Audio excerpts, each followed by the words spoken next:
आफाक फारूकी नए वीडियो के साथ आपके सामने हूँ। ये वीडियो टोटल प्योर कराची पर है। बड़ी खबर थी मेरे पास, मेरे कुछ दोस्तों का कहना था कि जी फारूक सत्तार 245 पे फिर खड़े हो गए हैं, बल्दियाती इलेक्शन भी लड़ रहे हैं, आपने कुछ नहीं कहा। तो मैंने कहा क्या बोलूँ, फ़ौरन तो डिस्क्रिमिनेशन का इल्ज़ाम लगा देते हैं कि जी देखें ये तासुब की बातें करता है।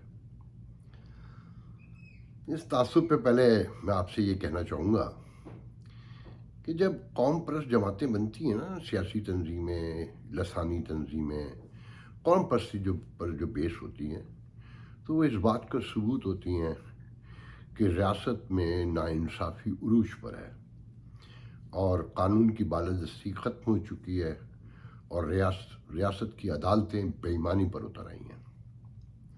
और कॉन्स्टिट्यूशन अगर है तो वो सिर्फ दिखाने के लिए है, लोगों को, कमज़ोर तबकों को डराने के लिए है।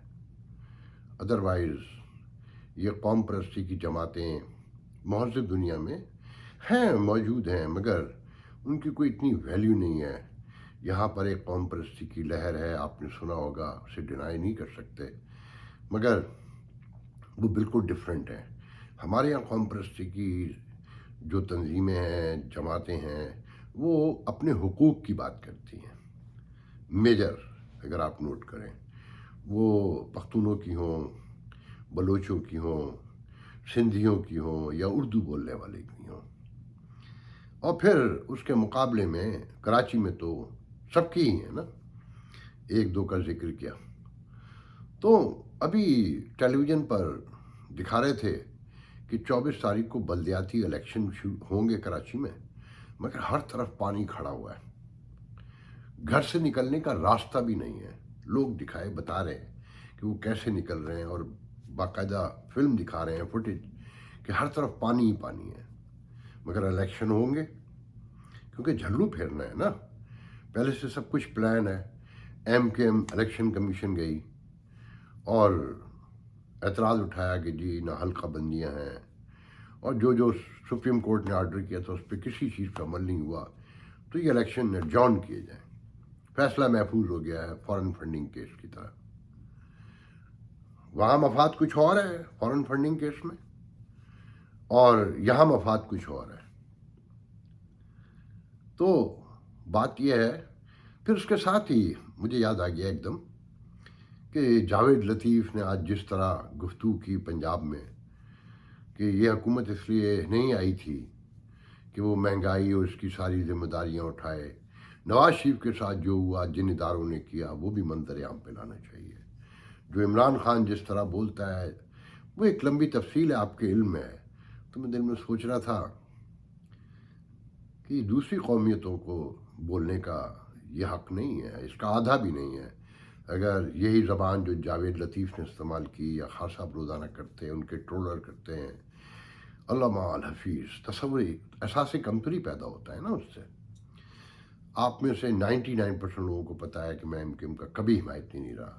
मैंने बहुत तकलीफ़ें उठाई हैं उनकी मुखालफत करके, मगर मैं हमेशा से एक बात कहता रहा हूँ कि उनका जो मैनिफेस्टो था, जिस बुनियाद पे वो खड़ी हुई थी, मैं हमेशा उससे एग्री करता था। उसके लफ्ज़ से मैं हर बार रिपीट करता हूँ ये, मगर एम ने कुछ नहीं किया। जो किया वो सबके सामने है। वो लंदन में ही पड़ा रहा, उसे मरने का बहुत खौफ था, और फिर डराया भी जाता था कि खून मुंह को लग चुका था। और फिर एजेंसियां भी अंदर घुस गईं कि हर पार्टी में, हर जमात में वो हैं, क्योंकि कंट्रोल रखना है ना, सीज रखना है। सबकी फाइलें हैं, झूठी सच्ची, क्योंकि अदालतें तो वो फैसले करती हैं जो वो चाहते हैं। तो फिर ये फारूक सत्तार वाला सारा मामला सामने आया। तो जब मुझे फारूक सत्तार की सारी खबर मिली, तो मुझे बेनज़ीर भुट्टो की एक इंटरव्यू के बाद प्राइवेट डिस्कशन थी, तो उसमें उन्होंने बातों बातों में कहा कि इन एजेंसियों को क्या पूछते हो, कि हमने एक वज़ीर की अप्रूवल मांगी तो कहा कि ये तो इंडिया का एजेंट है। अच्छा, वहाँ 2-4 लोग और भी बैठे थे। मैं उस वक्त मदाखलत नहीं कर सका या मिस कर गया, जो भी कह लें आप इसे। तो मैंने ये नहीं पूछा कि वो किसके बारे में बात कर रही हैं। मुझे अभी चंद माह पहले एक पीपल्स पार्टी के एक अहम तरीन फर्द ने, जो बहुत बड़ी जिम्मेदारियों पे पीपल्स पार्टी में रह चुके हैं, उन्होंने इस गुफ्तगू को, ऐसी बात हो रही थी एजेंसियों की, कौमियतों की, तो उन्होंने कहा कि बेनज़ीर भुट्टो जाम सादिक को वजीर बनाना चाहती थी। तो एजेंसियों ने कहा कि ये तो इंडियन एजेंट है, सवाल ही नहीं पैदा होता कि आप इससे बना सकें। तो बेनज़ीर पीछे हट गई और वो दुश्मन हो गया जाम सादिक। जब बेनज़ीर की हुकूमत गिराई तो वो जाम सादिक जो इंडिया का एजेंट था उसे चीफ मिनिस्टर बना दिया। ऐसे दरारें पैदा की जाती हैं, ऐसे लड़ाया जाता है, ऐसे अपने घर में दुश्मन पैदा करवाए जाते हैं। अब सुने फारूक सत्तार का। एक तो फारूक सत्तार जिस कबीले से ताल्लुक़ रखते हैं, मुझे कहने में कोई आर नहीं है, कोई झिझक नहीं है, वो हमेशा से इस्टेब्लिशमेंट के साथ हैं, क्योंकि वो कम लड़ने भिड़ने वाले लोग ही नहीं हैं। वो फिर कारोबारी हैं, कारोबार में बना के रखनी होती है, और ख़ासकर ताकतवर से तो बहुत बना के रखनी होती है। और फिर आप कारोबार भी 2 नंबरी का भी करते हो तो फिर तो और बना के रखनी होती है।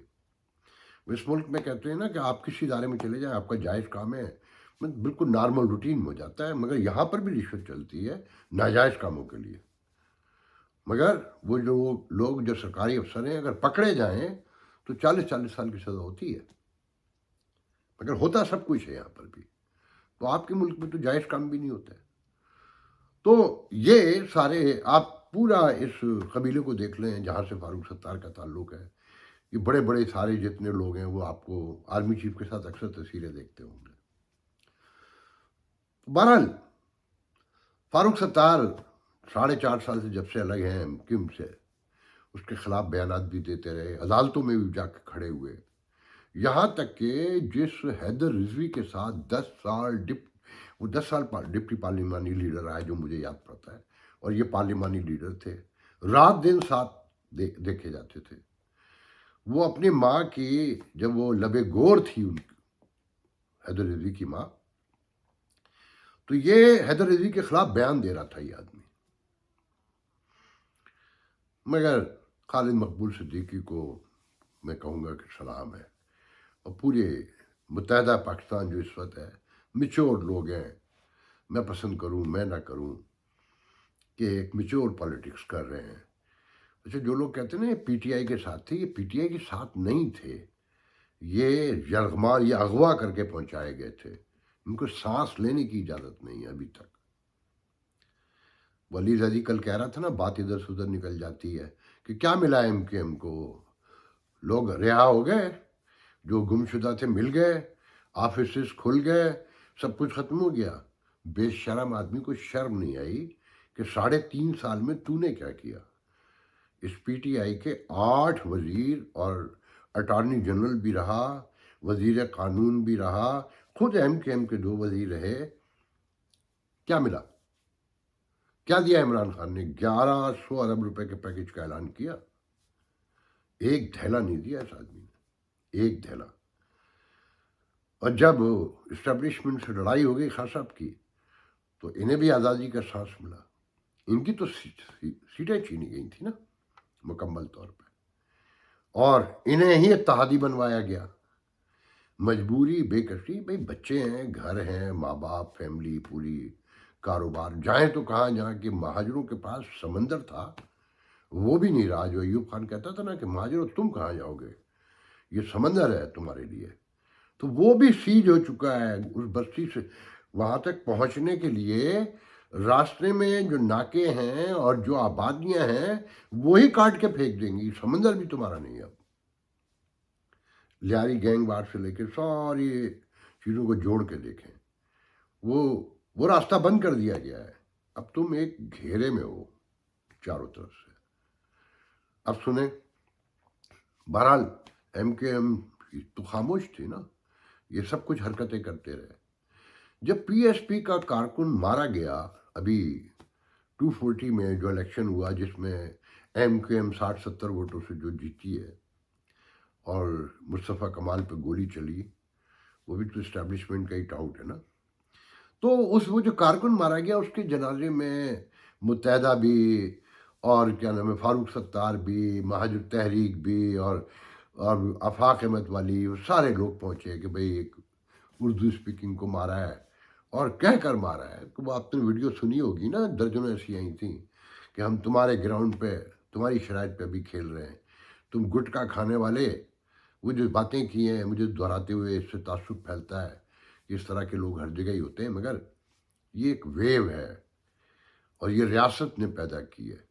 تو وہاں جب سب ملے تو سب کو، جو شہر میں اردو بولنے والے ان کو ایک امید ہوئی کہ شاید یہ معاملہ کہیں آگے پہنچے اور یہ سب ایک ہو جائیں. اسی دوران فاروق ستار کی والدہ شدید بیمار ہو گئیں. تو متحدہ نے فیصلہ کیا کہ نہیں بھائی، ہمارے پرانے ساتھی ہیں جو آپ بھولنے کی کوشش کرو، سب جاتے ہیں. سب گئے تو گفتگو شروع ہوئی. پھر وہ ان کی والدہ کا انتقال ہو گیا. پھر یہ عامر لیاقت کا انتقال ہوا. یہ سیٹ ہوئی، گفتگو تھی کہ آ رہے ہیں، کہ اب آ رہے ہیں، تب آ رہے ہیں، شرائط پیش کرتے رہے. 65 یو سی میں، یونین کونسل میں، انہوں نے شہر کے اچکے ڈھونڈ ڈھونڈ کر، اگر آپ ان کی پریس کانفرنس جو آج ہوئی تھی اگر آپ لوگوں نے دیکھی ہو تو آپ نے نوٹ کیا ہوگا کہ کس طرح کے چہرے ان کے پیچھے کھڑے ہوئے تھے کہ اپنا دفتر بنایا انہوں نے. اور وہ لوگ جو کبھی ایم کیو ایم کے آس پاس بھی نہیں پھٹکے، ان سب کو آگے جناب یہ 65 یو سی بھی مجھے دو کہ میں تو اعلان کر دیا ہے اور میں نے جس نشان پہ الیکشن لڑ رہا ہوں تم مجھے سپورٹ بھی کرو. بلیک میلنگ کی آخری حد. سب بڑے پریشان کہ اتنی بلیک میلنگ.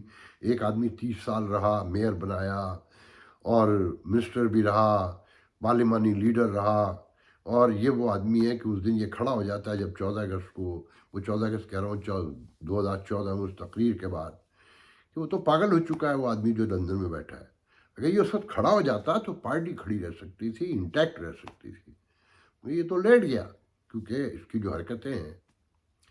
اور پھر جو خوف ہے، جو ایک بزدلی، یہ تو ایم کیو ایم کو بھی دیکھنا تھا نا کہ کیسے کیسے لوگ لائے. یا تو وہ ایسے لائے کہ جنہوں نے بوٹیاں بنا دی، یا ایسے لے کر آئے. یہاں تک کہ ان کا سیکریٹری مارا گیا، یہ ایک لفظ نہیں بولا یہ آدمی، آج تک بتا کے نہیں دیا کس نے مارا، اس کو سب پتہ ہے. بہرحال ان کو راضی کیا گیا کہ ہم آپ کو ایم کیو ایم میں لے آتے ہیں. تو اب سنیں، جیسے ہی ایم کیو ایم نے، انہوں نے مل کے اعلان کیا کہ جی فاروق ستار کو ہم بڑے پروٹوکول سے لا رہے ہیں اور یہ سارا کچھ، تو آ گیا جناب وہاں سے کہ نہیں جناب یہ تو لندن گئے تھے اور الطاف حسین سے ملے تھے، تو انہیں تو آپ نہیں لے سکتے. وہی جام صادق والی کہانی کہ وہ تو را کا ایجنٹ تھا اور الطاف حسین بھی را کا ایجنٹ ہے، اور یہ را کے ایجنٹ سے ملنے گئے تھے. ان کا نہیں، آپ تو نہیں. تو انہوں نے کہا کہ دیکھیں ہم نے اعلان کر دیا. انہوں نے کہا اچھا بات کریں گے، دیکھیں گے. اب ان سے پوچھ کروایا جا کہ نہیں جی اعلان آج کرو، آج کے آج کرو، نہیں تو کل تک کرو، نہیں تو بات ختم. یہاں تک کہ اسلام آباد لوگ گئے تو یہ الیکشن ہو رہے تھے پنجاب میں. انہوں نے کہا 2-3 دن میں دیکھتے ہیں. تو ان سے 2-3 دن برداشت نہیں ہوا اور یہ کھل کر سامنے آ گئے. جو الزامات لگائے وہ آپ نے سن لیے. تو اصل کیا مسئلہ ہے؟ فاروق ستار کو کھڑا رکھنا ہے. ایم کیو ایم نے کھڑی ہے، ایم کیو ایم کا بندہ بھی کھڑا ہو گیا ہے، پی ایس پی بھی کھڑی ہے، پی ٹی آئی بھی کھڑی ہے، پیپلز پارٹی بھی کھڑی ہے، تحریک لبیک بھی کھڑی ہے. اگر آپ کو یاد ہو میں پہلے بتا چکا ہوں کہ یہ سیٹ تحریک لبیک کو دلوائی جائے گی. فاروق ستار کو ووٹ کاٹنے کے لیے کھڑا کیا گیا ہے. وہ پیور اردو اسپیکنگ بستی ہے. پہلے چھین لی تھی سیٹ، یہی فاروق ستار 75,000 ووٹوں سے جیتا تھا. مگر صبح کو عامر لیاقت سوتے میں بتایا گیا اس کو کہ تو جیت گیا ہے. تو یہ ریاست پیچھے نہیں ہٹے گی، اس کے بڑے مفادات ہیں. بھئی دیکھیں نا، سارے رقبے ان کے ہیں، 110 کاروبار، 120، اب تو لوگ زیادہ بتاتے ہیں، زندگی کے ہر معاملے میں انوالو ہے. انہیں کوئی نہیں کہ یہ ملک کہاں جا رہا ہے، ریاست کہاں جا رہی ہے. اور وہ کہتا ہے کہ ہم قوم کو نیشن بنانے جا رہے ہیں. میں کہا تھا آج ایک اپنے پروگرام میں کہ وہ خوابوں کا سوداگر ہے، رومانس بیچتا ہے، کہ غلامی کی زنجیریں توڑوائے گا، کہ ہر غلام کی آرزو تھی کہ زنجیر ٹوٹے. 3.5 سال میں اس نے کراچی پر کبھی غور بھی نہیں کیا.